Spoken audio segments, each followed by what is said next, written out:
Ready to go? Good evening, everyone. Tonight we're going to have a look at Benjamin Francis Webster, nicknamed by some as the Brute. He was born in Kansas City, Missouri on March the 27th, 1909. The same year as fellow saxophone great Lester Young, and just 5 years after his future inspiration, Coleman Hawkins. As with many famous saxophone players of that era, he started out with classical music, learning violin and piano before being inspired to switch to jazz. In this case, via Pete Johnson, a renowned local pianist who taught him to play blues and boogie-woogie. By 1928, he was making money in the world of silent movies, and it was whilst working in Amarillo, Texas, that he met a friend, Bub Johnson, who taught him how to play the alto sax.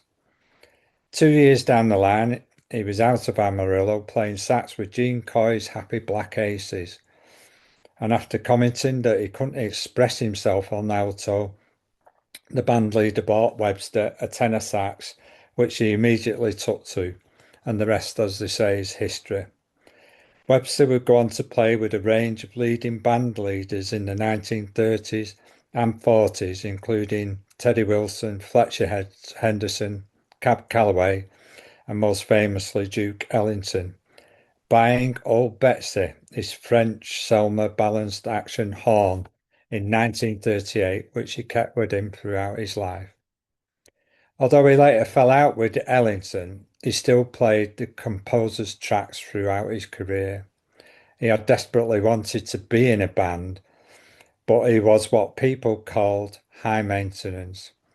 Ellington's first biographer, Barry Ulnanoff, wrote, "Duke knew that Ben had a violent temper which exhibited itself on rare occasions, and to go with it, a sweetness of disposition which exhibited itself far more often. Alcohol fueled the temper." Ellington's son Mercer once said they couldn't be in a room together for 5 minutes without getting angry. After 3 magnificent years, Webster left. Reportedly, he cut one of Ellington's sports jacket with a razor as one of his last acts as a member of the Ellington Orchestra. Clark Terry at the time said the departure was because Webster had slapped Ellington. And a local journalist for the National Post wrote, "He was a large and occasionally violent man of unusual affections and bizarre impulses. He slept deeply and had a curious habit of punching anyone who woke him, even his grandmother, with whom he lived in the 50s in Los Angeles, along with his mother, the two people closest to him in the world." On the other hand, when the name of a dead musician he had loved came up, Tatum or Fats Waller, Webster could be moved to tears.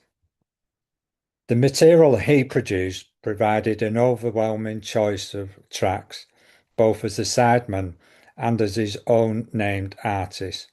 So I stuck to 10 of the latter albums, and I have to credit a website, Jazzfool, who provided me with some much needed focus. With such a vibrant career as a sideman, it was relatively late before Webster released his debut album under his own name, and it's this area of work I'm going to concentrate on tonight. I'll start with King of Tenors.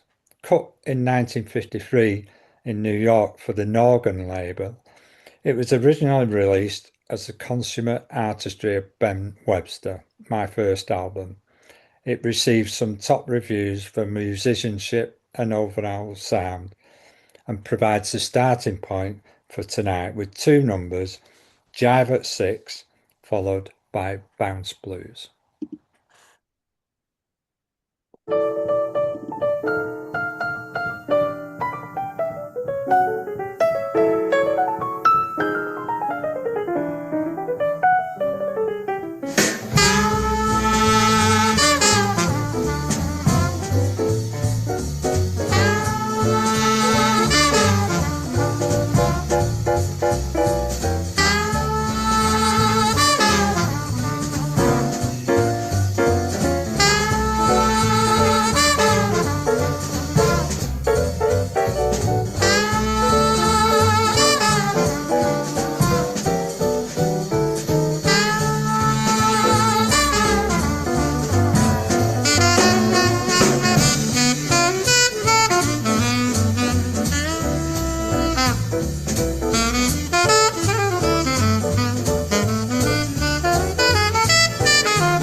The consummate artistry of Ben Webster, with a lineup including Benny Carter on alto sax, Ray Brown on bass, Alvin Stoller on drums, the guitar by Herb Ellis, piano Oscar Peterson, of course, and trumpet by a great named Harry Sweets Edison. The album, as I said, was re-released on the famous Verve label in 1957 when it became known as King of Tenors, and that's the title that's stuck ever since. And with a nod to Ellington, from the 1957 release of King of Tenors, my next two numbers, Cottontail, followed by Don't Get About Much Anymore.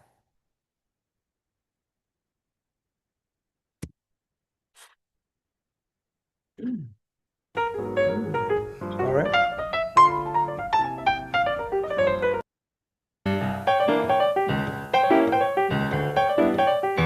Apologies there. Cottontail.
Cottontail and Don't Get About Much Anymore, both Duke Ellington compositions, produced in both cases by Norman Granz, who I hope to present a recital on in the near future.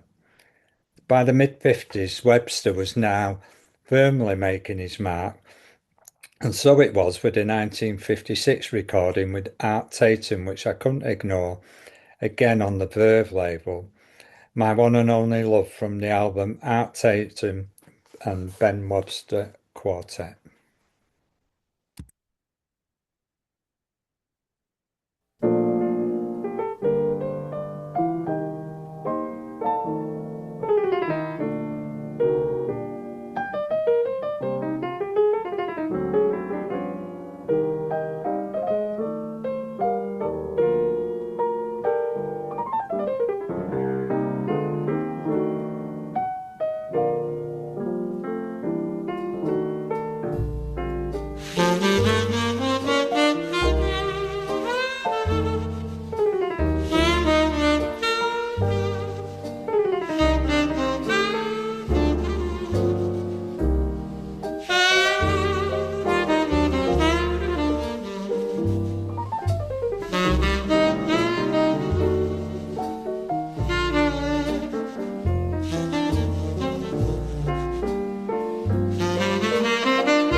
My One and Only Love with Red Callender on bass and Bill Douglas on drums.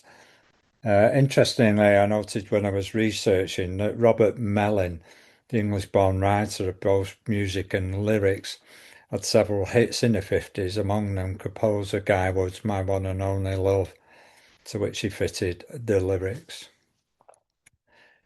In 57, also came out that year, was Sophisticated Lady. But actually, the original was Music for Loving, again reissued on the Verb label in 1957. The original was arranged by Duke Ellington's collaborator and friend Billy Strayhorn. From Music for Loving, with the new football season on the horizon, I couldn't resist Blue Moon, followed by the title track Sophisticated Lady from 1957.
Again, favourable reviews lauded Webster's playing on this gem of a record. And by 1959, Webster, who remained with Verve Records, had become somewhat of a living legend, more so when he met Oscar Peterson. On this outing, he was once more backed by Oscar Peterson trio, made up of the great pianist and his colleagues, bassist Ray Brown and drummer Ed Deepin. Tracks on this album included The Touch of Your Lips and When Your Lover Has Gone. But for me, two standout tracks, In the Wee Small Hours of the Morning, followed by This Can't Be Love.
This Can't Be Love. A slightly long track there, but I hope you thought it was worth it. Those in the know at the time had critics arguing as to whether that was the tenor horns player's finest, one of his finest recordings. By 1960, he was definitely strutting his stuff, with Ben Webster and Johnny Hodges completing the complete 1960 sextet jazz cellar session. Webster and Johnny Hodges have been close buddies since playing together in the Duke Ellington Orchestra back in the 1930s, and it shows in their playing. I suppose it is to be expected with the finest tenor sax and greatest alto horn player of all time making a record together. The album recording was split into two parts, with 12 tracks made at San Francisco Jazz Cellar in San Francisco, and the final 5 in Los Angeles. Notable musicians on this 17-track masterpiece included 2 further Ellington Elite members, Ray Nance on trumpet and Lawrence Brown on trombone, along with Herb Ellis on guitar, Gus Johnson on drums, and Lou Levi on the piano. To see us out in our first half from this album, what must have been for these excellent players just another day.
Ben Webster and Johnny Hodges with Just Another Day brings us to the end of our first half tonight. Thank you.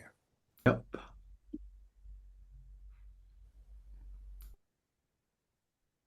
Welcome back, everyone.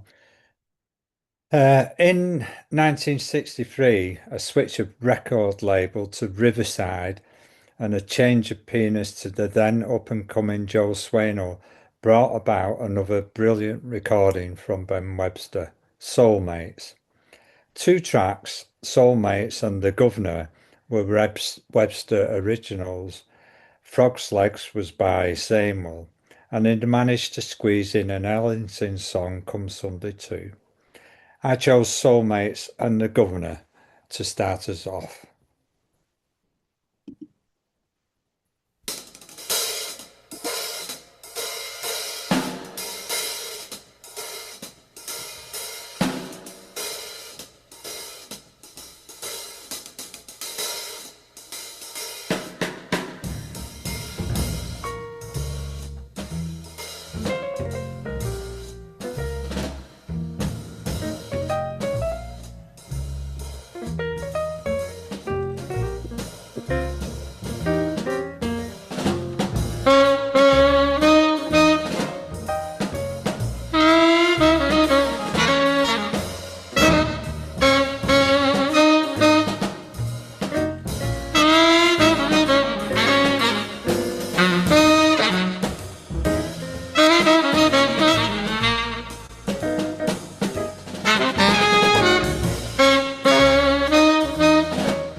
Soulmates, followed by the Governor.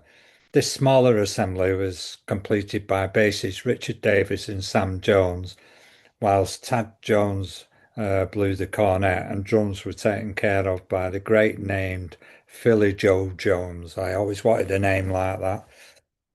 See You at the Fair, an album released in 1964, followed, recorded on March the 11th and 25th at the Van Gelder Studio, New Jersey. Van Gelder, of course, we've heard of before on this on our recitals.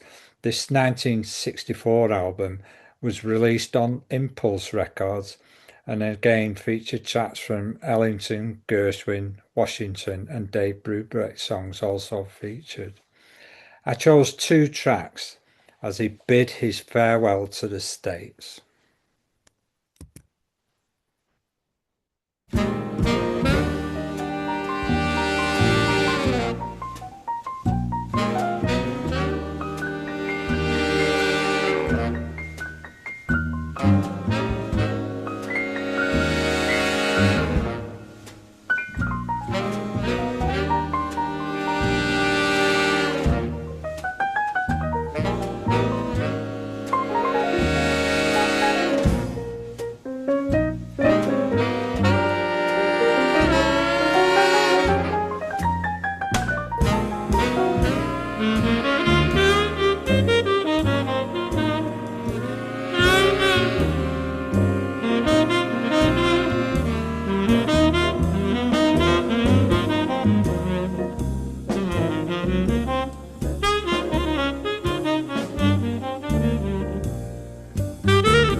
Two tracks there from Ben Webster's See You at the Fair, Midnight Blue, followed by Over the Rainbow, his last album to be recorded in the USA.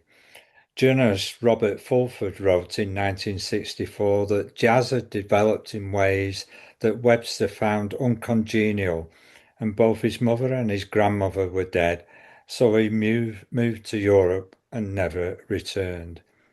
Webster's Rainbow took him to live out his years in London, Amsterdam, and Copenhagen, to name but a few. Before he settled in the Danish capital, however, he spent a month in residency in 1964 at Ronnie Scott's in London, which I couldn't ignore. So here with an introduction by Ronnie, followed by two tracks, A Night in Tunisia and Chelsea Bridge. It's a very great pleasure to present for his first set this evening our guest artist, Ben Webster. He's accompanied by Stan Tracy, Brick Laird and Jackie Dugan, and he is one of the two or three great tenor saxophonists from whom all other tenor saxophonists come from. Someone we're very proud to have here at the club, someone I've personally admired ever since I started playing, and very happy that he's decided to make his first ever European visit here at the club. We'd like you to welcome to the stand Mr. Ben Webster. Ben Webster.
Ben Webster there with Chelsea Bridge.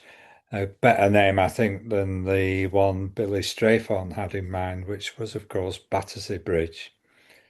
At the end of the residency, Webster moved around Scandinavia and eventually settled in Copenhagen, where he met little or none of the prejudice against his ethnicity, which had dogged all his life in America. Newly arrived in January 1965, he recorded a live album at the Radio Concert Hall with Kenny Drew on piano, Alex Reel on drums, and Neil Helling Orsted Pedeston playing the double bass. The 2019 Storyville Records release of this album shows the mastery was still evident and all the musicians gelled well. The audience was suitably appreciative. The concert was broadcast live on Danish radio, and from that album I've chosen the record Pennies from Heaven.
Ben Webster with Pennies from Heaven. Anyone who listens to Ben Webster knows that he plays ballads beautifully.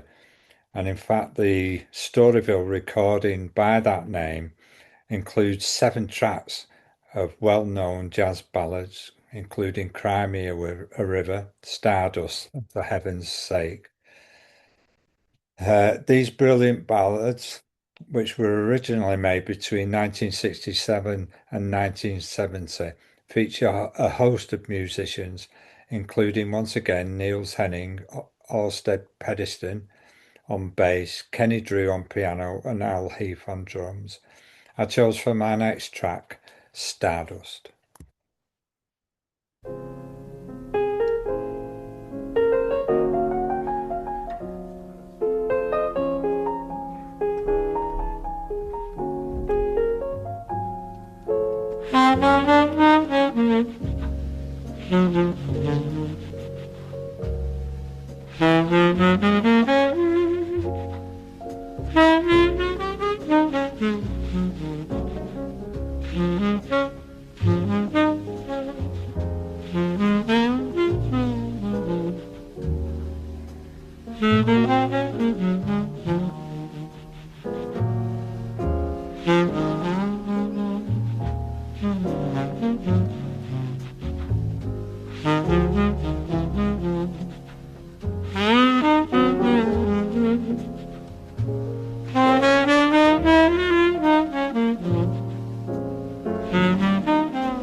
Stardust there by Ben Webster. Many of Webster's compatriots enjoyed traveling from America to record and play with him, and he toured extensively throughout Europe.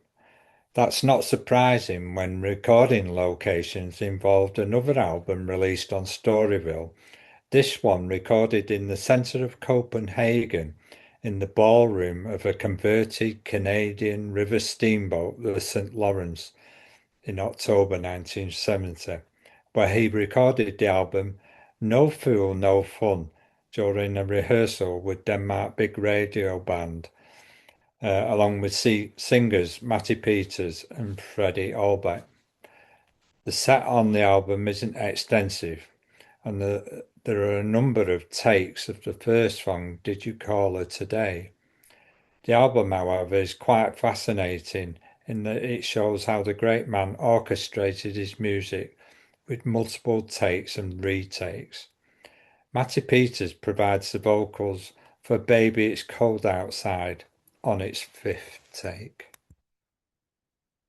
What? That's too fast. That's too fast. Ah, the bing. They can't stay. A bing, ging, a boom, a ding, A boom, boom, a ding, a bang, boom, a bing, ding. Ben, sit tight. Yeah, I know. Because you know what? I'm going to tell you. I really can't stay. I've got to go away. This evening has been so very nice.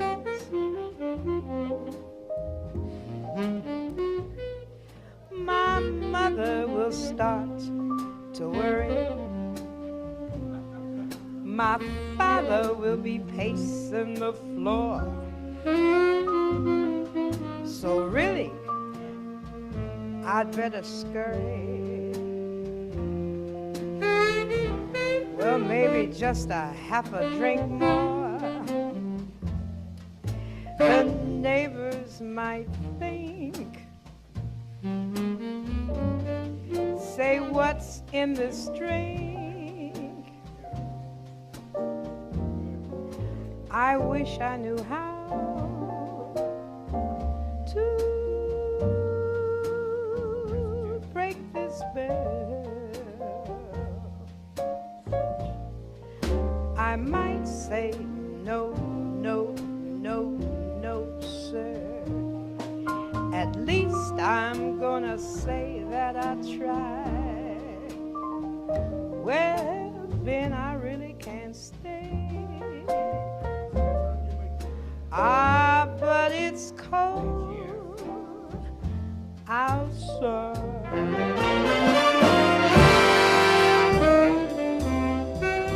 But baby, it's cold outside. Ben, baby, it's cold outside.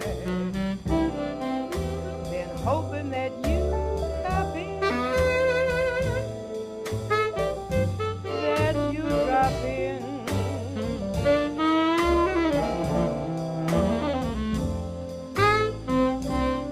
I'm glad to know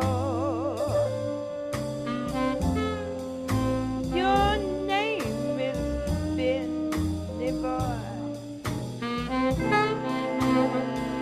What's your hurry?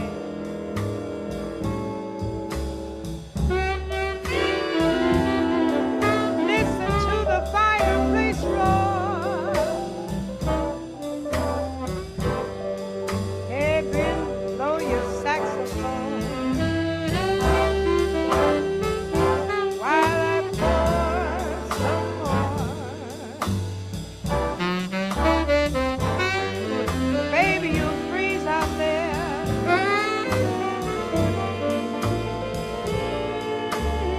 Stay a while. Mind if I move it closer?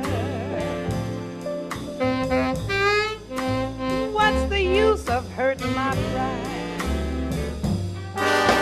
Oh, baby, don't hold out, Ben, baby.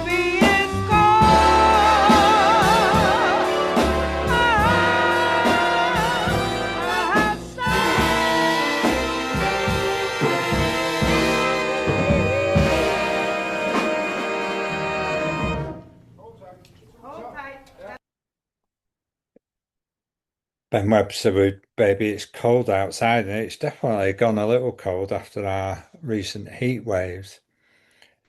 Ben Webster's penultimate album, Autumn Leaves, was an 11-track collection recorded in Paris in June 1972.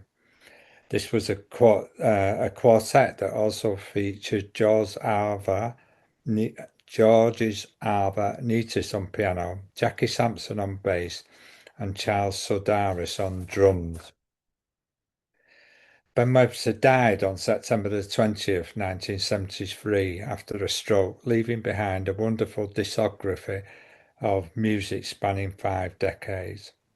In 1976, the Ben Webster Foundation was established in Copenhagen by Billy Moore Jr. and the trustees of the Webster estate, under the sign of Her Majesty the Queen of Denmark, in honour of her great saxophonist. From that album, Autumn Leaves, to finish tonight, Prelude to a Kiss.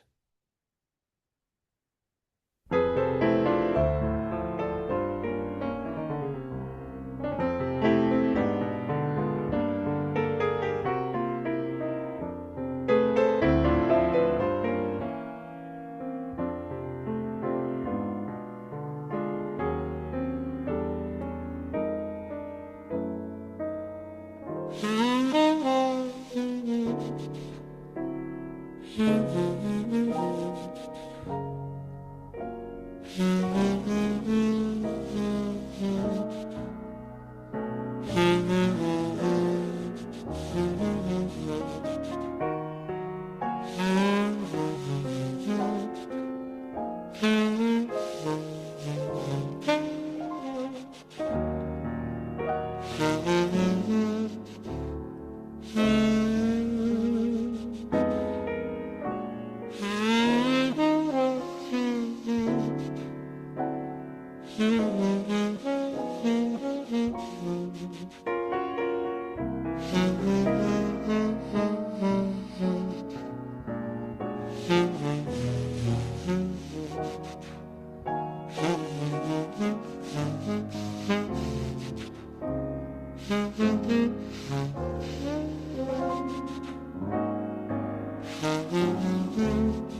That was a brief look at Ben Webster under his own name, perhaps one of the finest tenor saxophonists we'll ever hear.